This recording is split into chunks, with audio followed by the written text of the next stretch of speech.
ಎಲ್ರಿಗೂ ನಮಸ್ಕಾರ. Okay, so ಈಗ ನಾವು ತಗೊಂಡಿರೋ ಟಾಪಿಕ್ ಬಂದು ಸಿ ಇ ಟಿಯಲ್ಲಿ ಔಟ್ ಆಫ್ ಸಿಲೆಬಸ್ ಕ್ವಶನ್ಸ್ ಎಷ್ಟು ಬಂದಿದ್ದಾವೆ, ಓಕೆ, ಈಗ ಎವ್ಯಾಲ್ಯೂಯೇಷನ್ ಯಾವ ಥರ ಮಾಡ್ತಾರೆ ಅನ್ನೋದ್ರ ಬಗ್ಗೆ ಓಕೆ ಸೊ ನಾವು ಡಿಸ್ಕಸ್ ಮಾಡೋಣ. ಸೊ ಈಗ ಆಲ್ರೆಡಿ ಎಕ್ಸ್ಪರ್ಟ್ಸ್ ಕಮಿಟಿ ಫಾರ್ಮ್ ಮಾಡಿದ್ರು. ಆ ಎಕ್ಸ್ಪರ್ಟ್ ಕಮಿಟಿ ಸೊ ಏನೇನು ಪ್ರಾಬ್ಲಮ್ ಆಗಿದೆ ಅಂತೆಲ್ಲ ಕೂಲಂಕಷವಾಗಿ ಚರ್ಚೆ ಮಾಡಿ ಒಂದು ಫೈನಲ್ ರಿಪೋರ್ಟ್ಸ್ KEಗೆ ಸಬ್ಮಿಟ್ ಮಾಡಿದ್ದಾರೆ. ಅದರ ಪ್ರಕಾರ ನೀವು KCET ಎಕ್ಸಾಮ್ನ ಎವ್ಯಾಲ್ಯೂಯೇಷನ್ ಮಾಡಿ ಅಂತ ಹೇಳಿದ್ದಾರೆ. ಆ ಎಕ್ಸ್ಪರ್ಟ್ಸ್ ಕಮಿಟಿ ಏನು ಹೇಳ್ತಾ ಇದ್ದಾರೆ ಅಂತಂದರೆ, ಟೋಟಲ್ PCMB 4 ಸಬ್ಜೆಕ್ಟ್ ಇದೆ. 4 ಸಬ್ಜೆಕ್ಟಲ್ಲಿ ಒಂದೊಂದು ಸಬ್ಜೆಕ್ಟ್ಗೆ ನಿಮಗೆ 60 ಕ್ವಶನ್ಸ್ ಇರುತ್ತೆ. 60 × 4 240 ಕ್ವಶನ್ಸ್ಗೆ ನಿಮ್ಮ ಟೋಟಲ್ CET ಮಾರ್ಕ್ಸ್ ಇರುತ್ತೆ. ಇದರಲ್ಲಿ ಔಟ್ ಆಫ್ ಸಿಲೆಬಸ್ ಕ್ವಶನ್ಸ್ ಎಷ್ಟು ಕೊಟ್ಟಿದ್ದಾರೆ ಈ ವರ್ಷ ಅಂತಂತಂದರೆ, ಟೋಟಲ್ 50 ಪ್ರಶ್ನೆಗಳು ಔಟ್ ಆಫ್ ಸಿಲೆಬಸ್ ಕ್ವಶನ್ಸ್ ಕೊಟ್ಟಿದ್ದಾರೆ. ಸೊ 50 ಪ್ರಶ್ನೆಗಳಂತಂತಂದರೆ ಆಲ್ಮೋಸ್ಟು ನಿಮಗೆ ಒಂದು ಸಬ್ಜೆಕ್ಟಲ್ಲಿ 60 ಪ್ರಶ್ನೆ ಇರ್ತವೆ. 50 ಪ್ರಶ್ನೆ ಅಂತಂದರೆ it's A huge number. Okay, so ಹಾಗಾಗಿ ನನ್ನ ಪ್ರಕಾರ ಈ ಸರಿ CET ರ್ಯಾಂಕ್ಸು ತುಂಬ ವೇರಿಯೇಷನ್ಸ್ ಆಗೋ ಚಾನ್ಸಸ್ ಇರ್ತವೆ.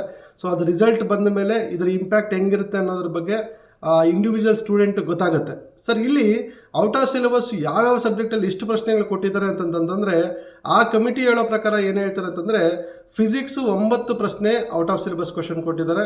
ಕೆಮಿಸ್ಟ್ರಿ 15 ಪ್ರಶ್ನೆ, ಮ್ಯಾಥಮೆಟಿಕ್ಸ್ 15 ಪ್ರಶ್ನೆ, ಬಯಾಲಜಿ 11 ಪ್ರಶ್ನೆ. ನಾನು ಮತ್ತೆ ರಿಪೀಟ್ ಮಾಡ್ತೀನಿ, ಫಿಸಿಕ್ಸ್ 9, ಕೆಮಿಸ್ಟ್ರಿ 15, ಮ್ಯಾಥಮೆಟಿಕ್ಸ್ 15, ಬಯಾಲಜಿ 11 ಪ್ರಶ್ನೆ ಕೊಟ್ಟಿದ್ದಾರೆ. ಟೋಟಲಲ್ಲಿ ಆ್ಯಡ್ ಮಾಡಿದ್ರೆ ಓಕೆ 50 ಪ್ರಶ್ನೆ ಔಟ್ ಆಫ್ ಸಿಲೆಬಸ್ ಕ್ವಶನ್ಸಲ್ಲಿ ಕೊಟ್ಟಿದ್ದಾರೆ.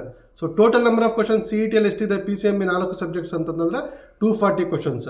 240 ಕ್ವಶನ್ಸಲ್ಲಿ 50 ಪ್ರಶ್ನೆ ಔಟ್ ಆಫ್ ಸಿಲೆಬಸ್ ಕ್ವಶನ್ಸ್ ಅಂತಂದರೆ ನಿಮಗೆ ಇನ್ನು ಉಳ್ಕೊಳ್ಳೋ ಪ್ರಶ್ನೆಗಳು 190. ಆ 190 ಪ್ರಶ್ನೆಗಳಿಗೆ ಎವ್ಯಾಲ್ಯೂಯೇಟ್ ಮಾಡಿ ನಿಮ್ಮ CET ರ್ಯಾಂಕ್ಸ್ನ ಆ 190 ಪ್ರಶ್ನೆಗಳ ಮೇಲೆ ನಿಮಗೆ ಎವ್ಯಾಲ್ಯೂಯೇಷನ್ ಮಾಡಿ ನಿಮಗೆ ಸಪ್ರೇಟ್ ರ್ಯಾಂಕ್ಸ್ ಕೊಡುವಂಥ ಒಂದು ಡಿಸಿಷನ್ನ ಮಾಡಿದ್ದಾರೆ. ಅದ್ರ ಬೇಸಿಸ್ ಮೇಲೆ ನಿಮಗೆ ರ್ಯಾಂಕ್ಸ್ ಕೊಡ್ತಾರೆ.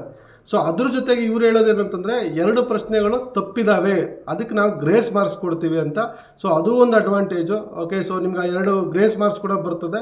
ಸೊ ಹಾಗಾಗಿ ಟೋಟಲ್ ನಿಮಗೆ 190 ಕ್ವಶನ್ಸಲ್ಲಿ 188 ಕ್ವಶನ್ಸು ನೀವು ಅಟೆಂಡ್ ಮಾಡಿರೋದು. ಇನ್ನೆರಡು ಪ್ರಶ್ನೆಗಳು ನಿಮಗೆ ಗ್ರೇಸ್ ಮಾರ್ಕ್ಸ್ ಬರೋದ್ರಿಂದ 190 ಕ್ವಶನ್ಸ್ಗೆ ಎವ್ಯಾಲ್ಯೂಯೇಟ್ ಮಾಡ್ತಾರೆ. ಸೊ ಡೆಫಿನೆಟ್ಲಿ ಇದು ಬಿಗ್ಗೆಸ್ಟ್ ಮಿಸ್ಟೇಕ್ ಅನಿಸುತ್ತೆ KE ಕಡೆಯಿಂದ. ಇದರಿಂದ ಅನ್ಯಾಯ ಆಗೋದು CET ಪ್ರಿಪ್ರೇಷನ್ ಆಗದೆ ಇರೋರಿಗೆ ಏನೂ ಅನ್ಯಾಯ ಆಗಲ್ಲ. ನನ್ನ ಪ್ರಕಾರ CET ಪ್ರಿಪ್ರೇಷನ್ ಆಗಿರೋರಿಗೆ ಮಾತ್ರ ಡೆಫಿನೆಟ್ಲಿ ಇದು ತುಂಬ ದೊಡ್ಡ ಹೊಡೆತ. ಇದರ ರ್ಯಾಂಕ್ಗಳು ಎಷ್ಟು ವರ್ಷಾಗಿ ಬರ್ತವೆ, ಇದರಿಂದ ಇಂಪ್ಯಾಕ್ಟ್ ಏನಾಗುತ್ತೆ ಓದೋ ಮಕ್ಕಳಿಗೆ ಅನ್ನೋದು ರಿಸಲ್ಟ್ಸ್ ಬಂದ ಮೇಲೆ ಗೊತ್ತಾಗುತ್ತೆ. ಯಾಕಂತಂದರೆ ಅವ್ರಿಗೆ ವಿತಿನ್ ದ ಸಿಲೆಬಸ್ ಕೊಟ್ಟಿದ್ದರೆ ಅವರು ಆನ್ಸರ್ ಚೆನ್ನಾಗಿ ಮಾಡಿದಾಗ ಅವ್ರ ರ್ಯಾಂಕ್ ತುಂಬ ಚೆನ್ನಾಗಿ ಬರೋ ಚಾನ್ಸ್ ಇರ್ತಿತ್ತು. ಯಾವಾಗ ನೀವು 50 ಪ್ರಶ್ನೆಗಳು ಔಟ್ ಆಫ್ ದ ಸಿಲೆಬಸ್ ಕೊಟ್ರಿ ಅಂತಂತಂದರೆ ಅವಾಗ ಏನಾಗುತ್ತೆ ಅಂತಂತಂದರೆ ನಂಬರ್ ಆಫ್ ಕ್ವಶನ್ಸ್ ಕಡಿಮೆ ಆದಾಗ ವಿತಿನ್ ದ ಸಿಲೆಬಸ್ ಪ್ರಿಪ್ರೇಷನ್ ಆಗಿರೋರಿಗೆ ಡೆಫಿನೆಟಾಗಿ ಅದು ಒಂಥರ ತೊಂದರೆ ಆಗುತ್ತೆ. ಸೊ ನೋಡ್ಬೇಕು ಈ ಸರಿ ರಿಸಲ್ಟ್ಸ್ ಏನಾಗುತ್ತೆ ಅಂತ. ಸೊ ಇದು ಆ್ಯಸ್ ಅನ್ ಅಪ್ಡೇಟ್ಸು. ರಿಸಲ್ಟ್ ಕೂಡ ಮೇ ಲಾಸ್ಟ್ ವೀಕ್ ಒಳಗಡೆ ಬಿಡ್ತೀವಿ ಅಂತ ಹೇಳಿದರೆ, ಸೊ ಅದ್ರ ಪ್ರಕಾರ ಬಿಡ್ತಾರೆ, ತಲೆ ಕೆಡಿಸ್ಕೊಳ್ಳೋ ಅವಶ್ಯಕತೆ ಇಲ್ಲ. ಇದು ಮೇಜರ್ಲಿ ಅಪ್ಡೇಟ್ಸು. ಸೊ ಈಗ out of the syllabus questions ಬಗ್ಗೆ ತಲೆ ಕೆಡಿಸ್ಕೊಳ್ಳೋಕೆ ಹೋಗಬೇಡಿ, ಅದನ್ನು ನಿಮ್ಮ ಎವ್ಯಾಲ್ಯೂಯೇಷನ್ಗೆ ಕನ್ಸಿಡರ್ ಮಾಡಲ್ಲ. ಇದು ಎಕ್ಸ್ಪರ್ಟ್ಸ್ ಕಮಿಟಿಯವರು KEಗೆ ಸಬ್ಮಿಟ್ ಮಾಡಿರೋಂಥ ರಿಪೋರ್ಟು. ಸೊ ಅದರ ಪ್ರಕಾರನೇ ಎವ್ಯಾಲ್ಯೂಯೇಷನ್ ಮಾಡ್ತಾರೆ. ನೋ ಎಕ್ಸಾಮ್, ಯಾವುದೇ ಕಾರಣಕ್ಕೂ ಎಕ್ಸಾಮ್ ಕಂಡಕ್ಟ್ ಮಾಡೋಕ್ಕಾಗಲ್ಲ, ಮಾಡೋದು ಬೇಡ ಅಂತಂದೇ ರೆಕಮೆಂಡ್ ಮಾಡಿದ್ದಾರೆ. ಸೊ ಹಾಗಾಗಿ ತಲೆ ಕೆಡಿಸ್ಕೊಳ್ಳೋಕೆ ಹೋಗಬೇಡಿ. ಆರಾಮಾಗಿ ನೀವು ನೀಟ್ ಪ್ರಿಪ್ರೇಷನ್ ಆಗ್ತಾಯಿದ್ರೆ ಅಥವಾ ಬೇರೆ ಕಾಂಪಿಟೇಟಿವ್ ಎಕ್ಸಾಮಿನೇಷನ್ಸ್ಗೆ ಏನಾದ್ರು ಪ್ರಿಪ್ರೇಷನ್ ಆಗ್ತಾಯಿದ್ರೆ ಸೊ ನೀವು ಪ್ರಿಪ್ರೇಷನ್ ಆಗ್ಬೋದು. CET ಬಗ್ಗೆ ರೈಟ್ ನಾವು ನೀವು ತಲೆ ಕೆಡಿಸ್ಕೊಳ್ಳೋ ಅವಶ್ಯಕತೆ ಇಲ್ಲ. ಸೊ ಇದು ಇವತ್ತಿನ ಅಪ್ಡೇಟ್ಸು. ಇದೇ ಥರ ನಿಮ್ಗೆ ಏನಾದ್ರು ಅಪ್ಡೇಟ್ಸ್ ಬೇಕು ಅಂತಂದರೆ ನಮ್ಮ ಚಾನಲ್ಗೆ ಸಬ್ಸ್ಕ್ರೈಬ್ ಆಗಿ. So thank you.